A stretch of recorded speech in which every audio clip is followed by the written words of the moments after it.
हुजूर की जो बड़ी साहिबजादी है ना, सरकार की 4 बेटियां हैं। सबसे बड़ी का नाम है सैयदा ज़ैनब, उसके बाद है सैयदा रुकैया, और तीसरी है सैयदा उम्मे कुलसूम, और चौथी है सैयदा तैयबा हजरत फातिमा ज़हरा रदी अल्लाह ताला अन्हा।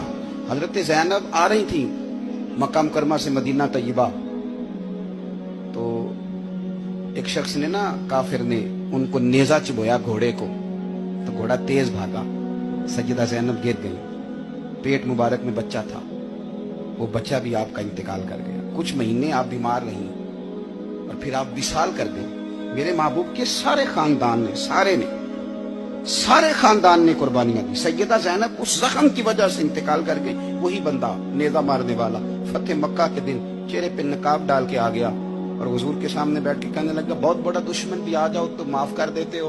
तो हुजूर ने फरमाया, तू चेहरे से कपड़ा हटा, बेटियां भूला नहीं करती, तू कलमा पढ़, मैं तुझे भी माफ करने को तैयार। ये सारे रंग सहाबा ने देखे, सारे। और जिस दिन हुजूर बदर को जा रहे थे ना, मैं फोन कर देता हूं, मैं नहीं आ सकता, मेरे घर में फलाना बीमार है। हजरत रुकैया बीमार थी।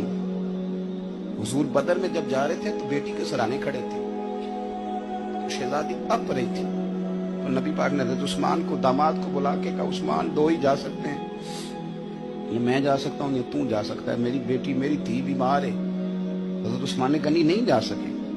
बदर में हुजूर जिहाद के लिए गए थे और अपनी बेटी का जनाजा नहीं पढ़ सके। हजरत रुकैया को हजरत उस्मान कहते, मैं दफन करके आ रहा था जब नबी पाक सल्लल्लाहु अलैहि वसल्लम बदर से। ये सारे रंग सहाबा ने देखे, ये सारा अंदाज